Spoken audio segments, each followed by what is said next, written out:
Mes bien chères geekettes, mes bien chers geeks, bienvenue dans un 100% exceptionnel encore une fois aujourd'hui.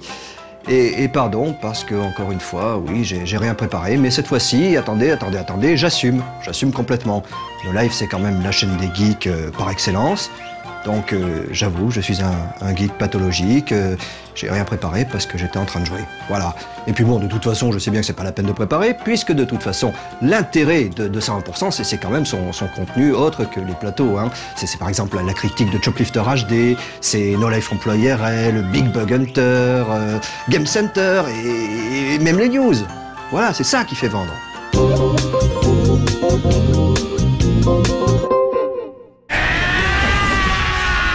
Yoshinori Ono, dit Ono-san, est réputé pour les fréquents teasings qu'il fait en rapport avec les jeux sur lesquels il travaille.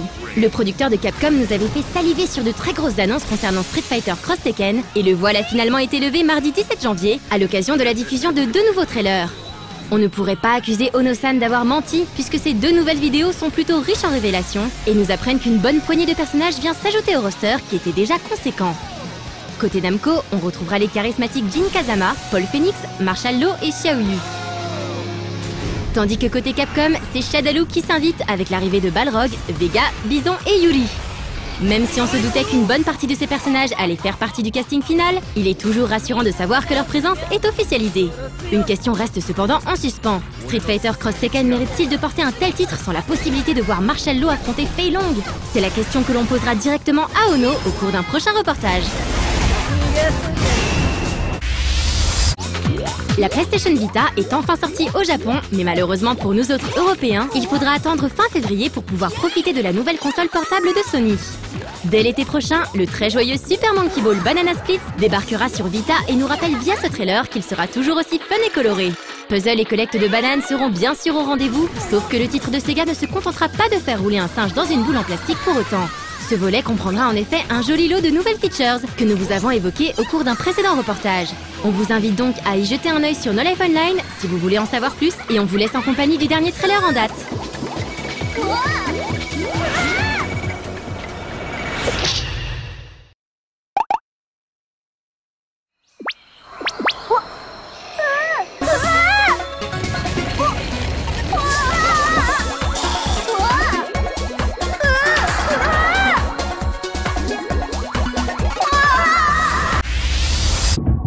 Et on termine ces news avec l'annonce de l'édition collector de The Last Story, à l'occasion de sa sortie le 24 février prochain. Cette édition comprendra bien évidemment le jeu, mais aussi un artbook ainsi que l'OST orchestré par Uematsu Sensei.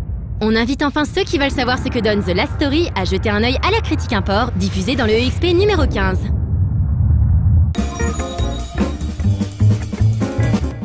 Oui, ben oui, je vous avoue, je fais partie de la tranche pathologique des gamers, hein. Voilà, donc pathologique, frénétique, névrotique, voilà. Et bon, pour Noël, j'ai eu Skyrim. Et depuis, c'est l'engrenage, c'est la descente aux enfers. C'est pour ça, d'ailleurs, que moi, je serais pour interdire carrément les jeux vidéo aux enfants. Pas seulement des classifications 3+, 7+, 12+. Non, les enfants, ils jouent pas. Parce que bon, regardez, moi, quand j'étais gamin, je jouais à des jeux vidéo, déjà, ça a commencé tout petit. Et bon, ben, je faisais déjà que ça. Je faisais plus mes devoirs, mes rédactions, je les faisais la veille au soir pour le lendemain.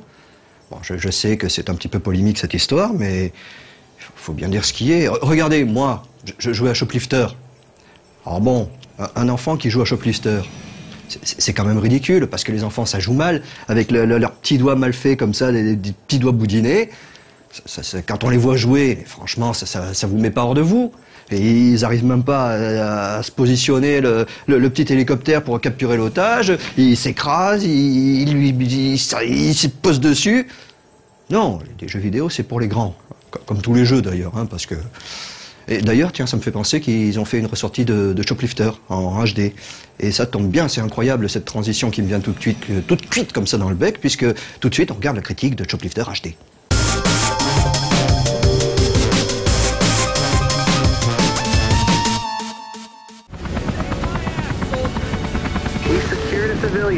Au milieu des années 80, sortait sur à peu près toutes les machines de l'époque un titre qui, nous en sommes sûrs, a marqué toute une génération de joueurs. Choplifter était un jeu qui vous amenait à partir en mission de sauvetage aux commandes d'un hélicoptère. Il s'agissait ici de récupérer des prisonniers de guerre et de les ramener sains et saufs à la base, le tout en milieu hostile. Répétitif, moyennement varié et terriblement difficile, le jeu arrivait paradoxalement à susciter des feelings intenses, probablement à cause du danger omniprésent et de ce sentiment de responsabilité qui incombait aux joueurs. On doit ramener nos soldats au bercail, coûte que coûte. Il est donc inutile de préciser que lorsque Inxile Entertainment a annoncé l'arrivée très prochaine de Shoplifter HD, ces joueurs de l'époque, dont nous faisons partie, n'avaient qu'une idée en tête, reprendre du service.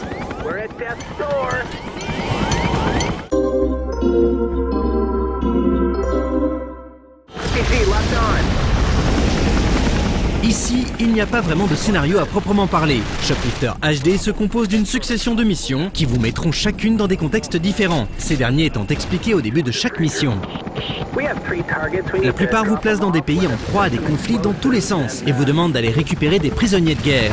D'autres missions vous amènent à sauver des civils victimes d'une zombie outbreak quelconque. Mais il faut avouer que ces petits éléments d'histoire ne sont ni importants ni vraiment mis en valeur au cours du jeu. Et on finit souvent par zapper cette partie pour se concentrer uniquement sur les objectifs.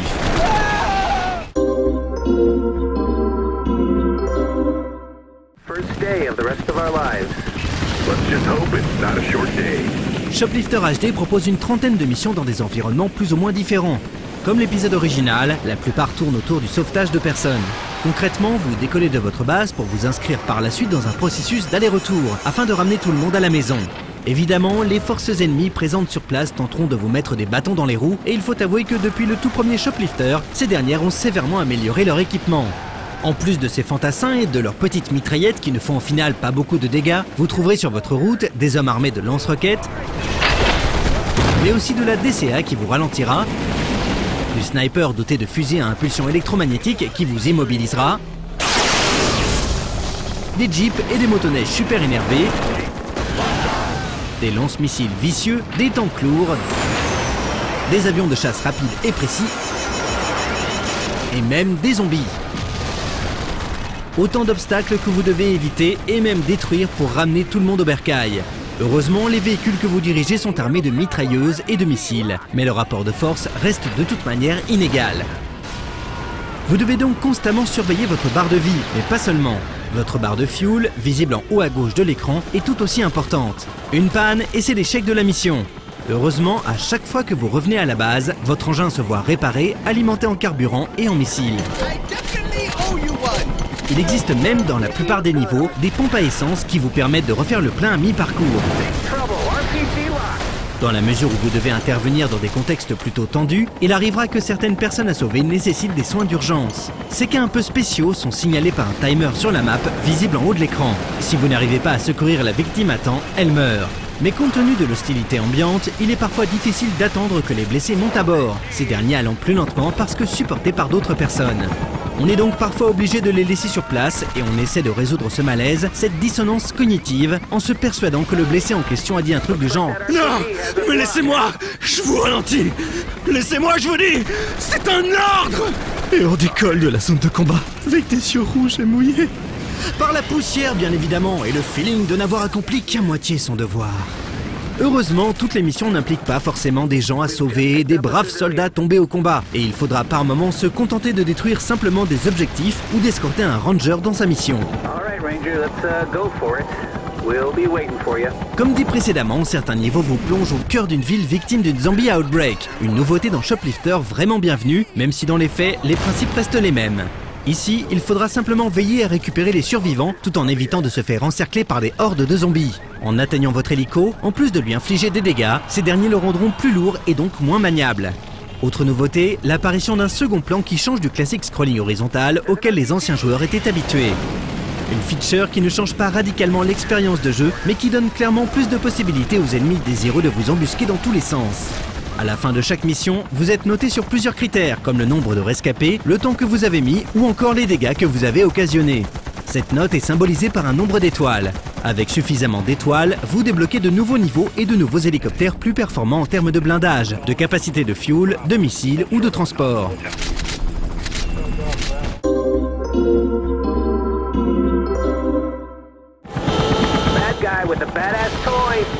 Shoplifter arrive en partie à nous faire ressentir une nouvelle fois ces feelings si particuliers au premier épisode. Le jeu s'en sort plutôt bien grâce à ses mécaniques simples mais relativement accrocheuses. On apprécie aussi l'introduction des missions zombies et destruction qui amènent un peu de variété à un jeu qui en souffrait déjà, même à l'époque. En revanche, la difficulté ridiculement plus corsée que l'épisode original découragera définitivement certaines personnes désireuses de découvrir ce sur quoi les joueurs des années 80 passaient du temps. La dimension récompense est en effet super maigre par rapport au challenge proposé, et débloquer un nouvel hélicoptère quasiment identique au précédent mais avec 2 missiles en plus n'a rien d'enthousiasmant ni de sexy. On attendait également beaucoup plus de la réalisation qui se contente ici d'être tout juste honnête. Inxile Entertainment, le studio en charge du développement, nous avait vendu du rêve en commençant ses trailers par « Quand nostalgie et awesome se rencontrent ». Mais c'est bel et bien la nostalgie qui nous fera peut-être dépenser ces quelques euros pour un titre téléchargeable qui, au final, se positionne assez loin de l'awesome. Rescue me, and I'll get you on the 6 o'clock news. No autographs, please. News reporter secured.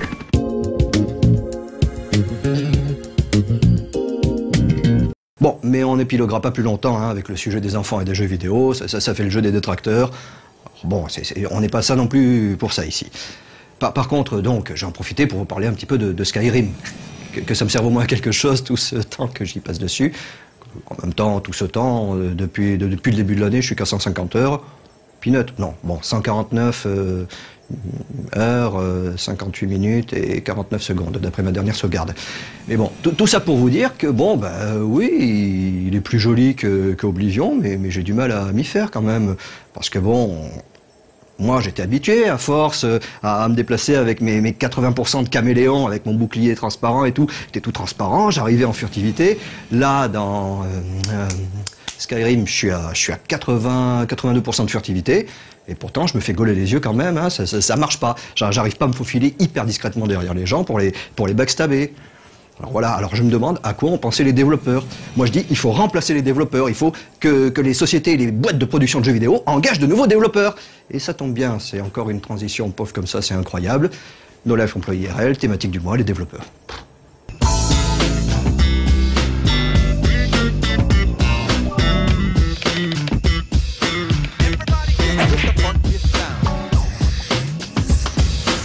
Bienvenue dans No Life Emploi IRL.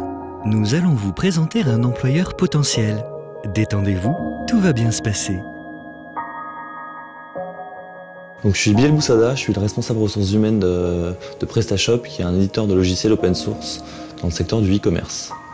On a un peu plus de 110 000 sites e-commerce à travers le monde qui utilisent notre solution. Conditions de travail. On a une ambiance de travail assez start-up. On est 90 personnes, même si on était une vingtaine il y a 1 an. On fait des pots tous les 15 jours, on fait des soirées de fin d'année. Voilà. La moyenne d'âge est assez jeune, donc on tient aussi à ça. La moyenne d'âge est de 25 ans. Profil recherché. On cherche essentiellement des développeurs PHP qui vont travailler sur de la programmation objet. Il y a à peu près une trentaine de développeurs PHP chez PrestaShop qui travaillent dans différents services comme le cœur de PrestaShop, les add-ons, le mobile ou le support technique marchand. Niveau d'études et expérience. Alors, chez PrestaShop, on regarde avant tout les compétences techniques. On a une petite batterie de tests techniques QCM ou des tests pratiques, également des entretiens techniques. Donc, il y a des gens qui sont autodidactes, des gens qui ont un BTS, licence ou qui viennent des écoles d'ingénieurs comme Epitech. Rémunération et évolution.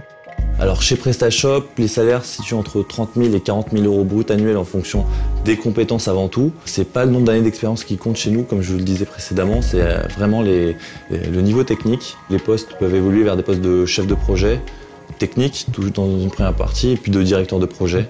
Et les salaires qui évoluent aussi assez régulièrement. On fait un point tous les ans pour une revalorisation salariale. À éviter absolument. On est éditeur de logiciels, c'est important pour nous que les développeurs téléchargent notre solution, se renseignent sur la société, regardent même les classes dans le code de PrestaShop avant d'arriver en entretien. Merci d'avoir suivi ce vidéogramme d'information. La sortie est par ici. Au revoir, on vous rappellera.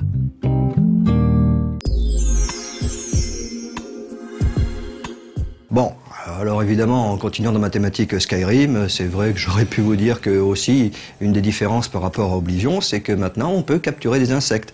Et ça m'aurait fait une transition, encore une fois, pour Big Bug Hunter. Mais par contre, non, je préfère dire que grâce au talent des développeurs et de tous les gens qui travaillent et des bêta-testeurs, encore une fois, je Bethesda quasiment sans bug. À part quand on récupère des objets de quête où t'as pas encore eu la quête, mais que dans le doute, il t'empêche de reposer tes bouteilles de vin qui pèsent 1 tonne et que malencontreusement t'en chopes dans les coffres comme ça, tu fais tout prendre et puis tu te mets tout dans les fouilles et puis après à la sortie tu te retrouves avec des trucs qui te pèsent 20 livres et que tu peux pas te débarrasser alors que toi déjà avec ton armure sur le dos et tout, voilà, ça c'est un peu malheureux, mais bon, sinon, pour l'instant, il est pas trop buggé, hein. Je suis pas entièrement malheureux, c'est pour ça que je suis sûr qu'on ne verra jamais un Elder Scrolls dans Big Bug Hunter. Ça non, jamais.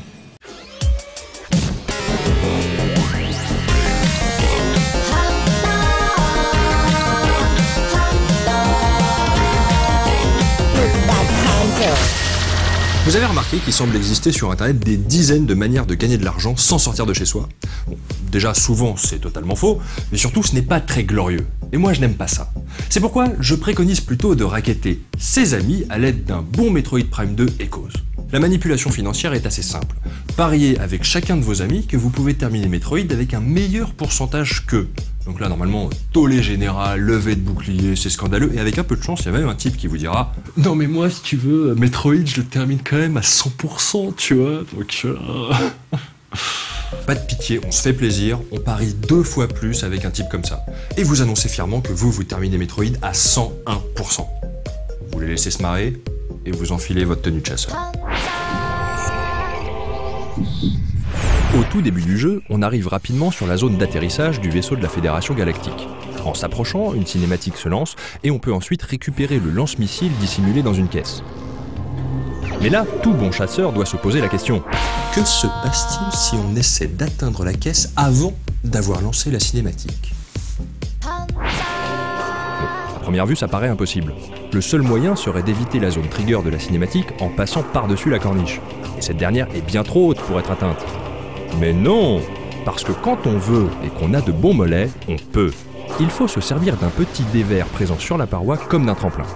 Maintenez L enfoncé et essayez de prendre appui sur cette petite pente pour gagner en hauteur. Si l'opération est réussie, vous atterrissez au sommet de la corniche. Ce type de saut est très utilisé par les joueurs de Metroid Prime et est appelé Ghetto Jump. Il est désormais possible d'atteindre la caisse et de récupérer le lance-missile en premier lieu. Voyons maintenant ce qui se passe en lançant la cinématique.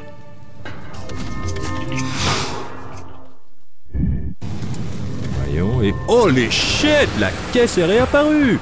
On peut prendre le lance-missile une seconde fois!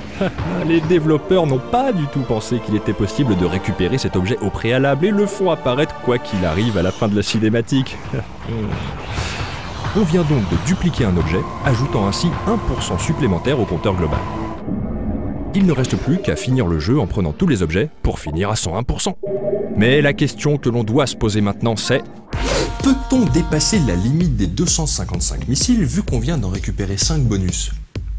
La réponse est non. En prenant la dernière extension de missiles, vous resterez à 255. C'est dommage, mais c'est la vie, et on savoure quand même le fait d'avoir un beau 101% qui s'affiche dans le menu, et ça, c'est la classe. Et pour ceux qui veulent se marrer un bon coup, mais alors là vraiment se fendre la tronche, attention, si vous n'activez pas la cinématique et que vous revenez plus tard, des ennemis seront apparus.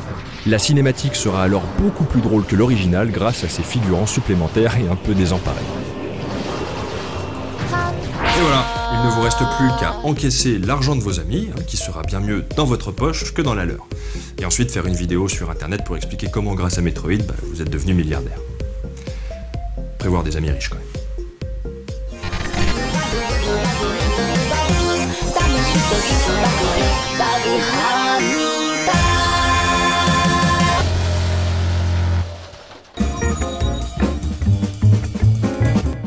Oui, non, parce qu'effectivement, je trouve que, décidément, sur cette antenne, qui est pourtant consacrée aux jeux vidéo, on ne parle pas assez de Skyrim. Non, on n'en parle pas assez. On devrait en parler tous les jours, tout le temps. Bon. Sans transition, hein. Bon, là, on vient de voir Big Bug Hunter. Maintenant, on s'apprête à regarder le Game Center consacré à la série Mushihime Sama. C'est rigolo d'ailleurs parce que Big Bug Hunter, tout ça, chasser les bugs, les insectes. Mushihime, c'est, si je ne me trompe pas, une des interprétations, ça doit pouvoir être la princesse insecte ou la princesse bestiole, vous savez moi, hein. Mais bon, tout ça a quand même très peu de rapport avec Skyrim. Et c'est dommage parce que il m'est arrivé un truc rigolo justement dans Skyrim. J'étais en train de vendre mon loot dans les boutiques. Et puis bon, quand même sur les prix, ils sont vachement... Alors, le truc, mon estimation, elle me le donne de 450 pièces. La boutique, elle t'en propose 200. Alors par contre, quand tu veux les acheter, forcément, c'est l'inverse. Et puis je sors de la ville, je trouve une caravane de Khajiit devant, je vais voir Madran. Oh, ben moi, les objets, je te les reprends vachement plus cher. Alors, c'est quoi ces Khajiit? Ils viennent avec leur roulotte, ils s'installent devant le château, et puis ils te font les trucs à moitié prix. C'est peanut, quoi. Alors bon, je comprends qu'après, les vendeurs dans les villes, qui avaient fait leur joli petit jardin, tout ça, machin, et je comprends qu'ils aient les boules. Hein. Heureusement qu'ils font pas de téléphonie mobile. Mais bon, tout ça, ça n'a rien à voir avec Game Center, alors on va regarder Mushi, mais ça va.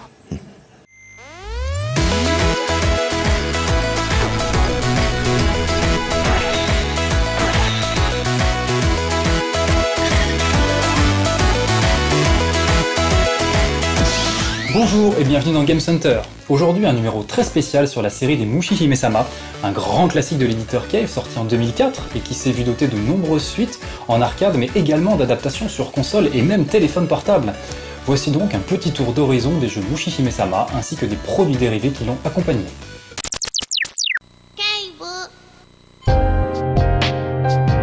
Spécialisé dans les shoot'em up arcade, l'éditeur Cave a beaucoup apporté au monde du Danmaku ou Manic Shooter et est rapidement devenu une référence du genre avec des titres comme Dodonpachi, ESP Galuda ou Guangé.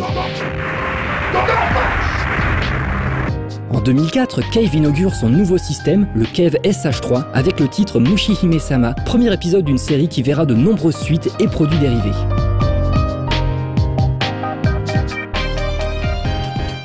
Le jeu se déroule dans un monde peuplé d'insectes géants où les hommes survivent péniblement dans de petits villages isolés. Afin de sauver son village infecté par le miasme, Leiko, une jeune fille de 15 ans, part dans la forêt sur le dos de Kinilo, une coccinelle géante dorée. Ok, le jeu ne brille pas de par son scénario, mais il a marqué beaucoup de joueurs de par son gameplay et son ambiance. Le jeu avait surtout la particularité de proposer deux modes de jeu, original et maniaque. Le mode original, plutôt destiné aux joueurs novices, est en effet peu généreux en boulettes, mais la grande vitesse de ces dernières rend le jeu bien corsé malgré tout. Le système de scoring est très basique, à savoir tout détruire et tout ramasser sans perdre de vie. En mode maniaque, l'écran se remplit rapidement de boulettes qui, heureusement, vont plus lentement qu'en original. Les joueurs en quête d'esquive millimétrée vont rapidement se tourner vers ce mode. Le système de scoring par contre n'a pas fait l'unanimité au sein des joueurs. Pour faire monter le compteur général, il faut adapter sa fréquence de tir en fonction de la distance par rapport aux ennemis. Une technique, appelée Skyrocket de par chez nous, consiste notamment à marteler très rapidement le bouton C lorsque les laser counts sont suffisamment élevés. Cette gymnastique des doigts très abstraite rebutera de nombreux joueurs. Peu après la sortie du jeu, une rumeur se propage comme quoi un troisième mode existerait, un certain mode Ultra. Ce mode bonus à la difficulté dantesque se débloque en fait à partir d'un certain nombre de one credits sur chaque PCB. Dans le menu de sélection, un écran rouge de mise en garde demande si le joueur est prêt à mourir en quelques secondes. Et c'est à peine exagéré, les boulettes sont très rapides et les patterns sont extrêmement complexes et touffus. On comprend vite pourquoi le masque de collision du personnage était si petit. Ce mode était entre autres un moyen pour les développeurs de tester les possibilités offertes par leur nouveau système. Et on peut dire qu'ils n'y sont pas allés de main morte.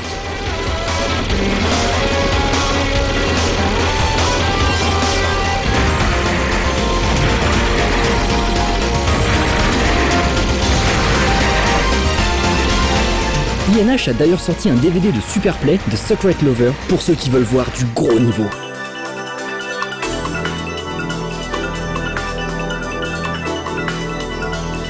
Mushi Hime-sama a rencontré un grand succès et c'est sans grande surprise qu'une suite voit le jour en 2005. Cependant, il ne s'agit non pas d'un shoot'em up, mais d'un puzzle game. Intitulé Mushi Hime-tama, ce jeu reprend le même concept que Wopoko, un autre puzzle game de Cave sorti en 1998. Leiko doit cette fois libérer un gentil insecte prisonnier. Pour cela, il faut réunir les boules de même couleur afin de les faire disparaître et dégager la voie. Le joueur projette les boules dans la scène à la manière d'un flipper. Pas besoin de boutons, un simple stick suffit. Mushi Hime-tama apporte beaucoup de nouveaux éléments par rapport à son prédécesseur. Les counter-hits, les just fit, les boss, les chemins alternatifs, mais aussi et surtout les animations supra kawaii de Leiko-chan. Les fans de Leiko sont carrément aux anges et ne peuvent s'empêcher de chanter avec elle sur le karaoké de l'écran titre.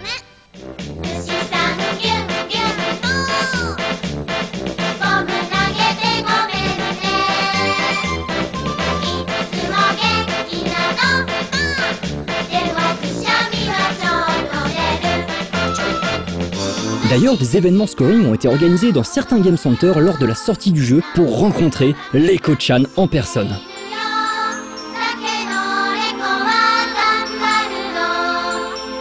Il faut attendre l'année suivante pour voir arriver le deuxième shoot'em up de la série, Mushi-Hime-sama Futali.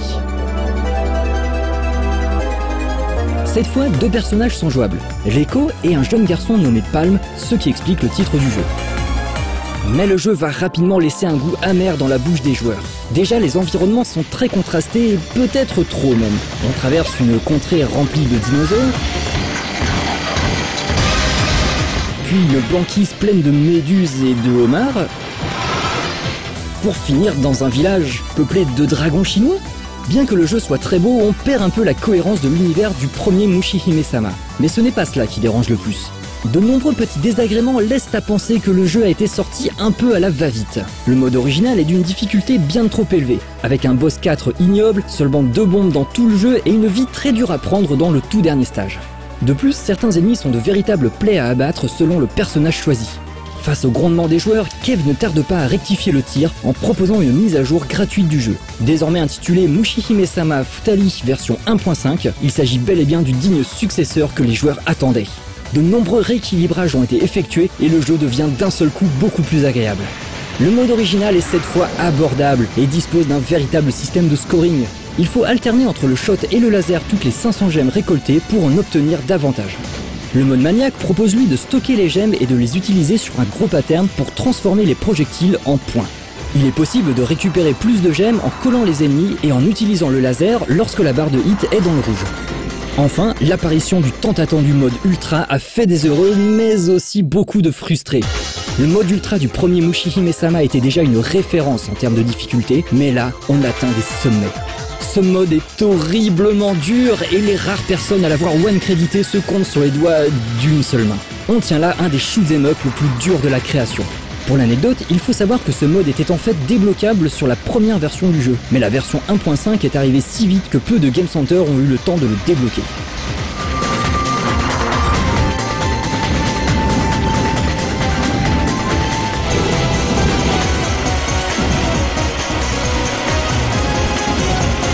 Face au succès grandissant de la série, Kev décide de sortir en 2007 une version Black Label du Mushi-Hime-sama Futali. Il s'agit d'une PCB tirée à 150 exemplaires et qui met l'accent sur le scoring. Outre une palette de couleurs un peu différente et des petits ajustements à droite à gauche, c'est bien au niveau du scoring que la différence se fait. Le mode original est beaucoup plus nerveux, avec un rank qui augmente la vitesse des boulettes ennemies de façon vertigineuse. Un petit son avertit le joueur quand il doit changer de type de tir et aide à rester concentré sur l'action intense.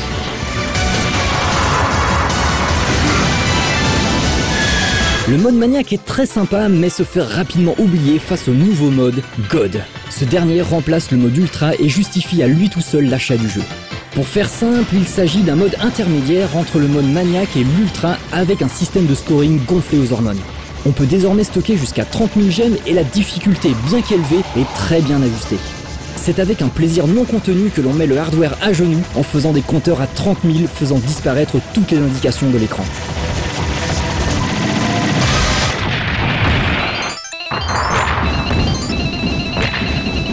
Nous avons volontairement fait l'impasse sur les versions Mushi-Hime-sama Blue Label et Mushi-Hime-sama Futali version 1.01 qui ne sont autres que des versions spéciales jamais mises en vente.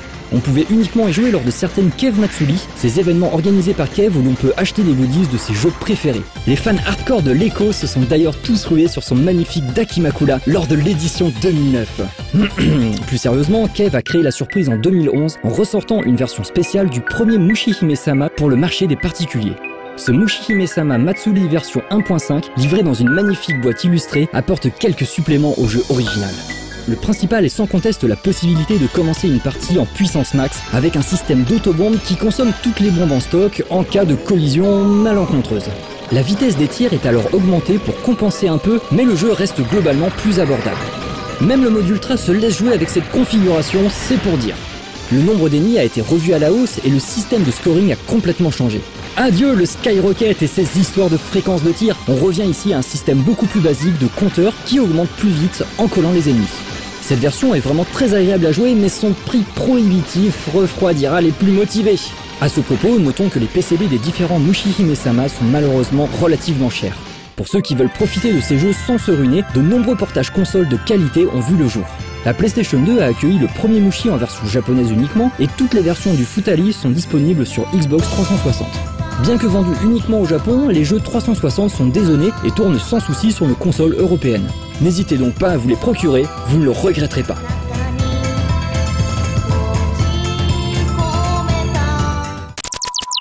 Voilà, un grand merci à SGN qui nous a beaucoup aidé pour cette émission. Vous l'aurez compris, je ne peux que vous conseiller cette magnifique série, que vous soyez amateur ou non de shoot'em up. Et sur ce, je vous dis à bientôt pour le prochain Game Center dans 2 semaines.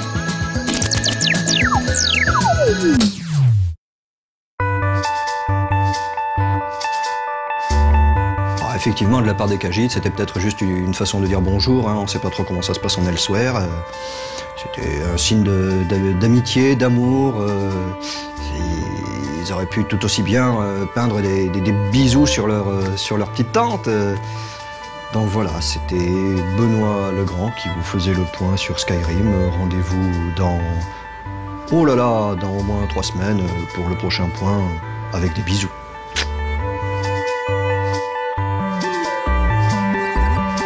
今僕はどうすりゃいい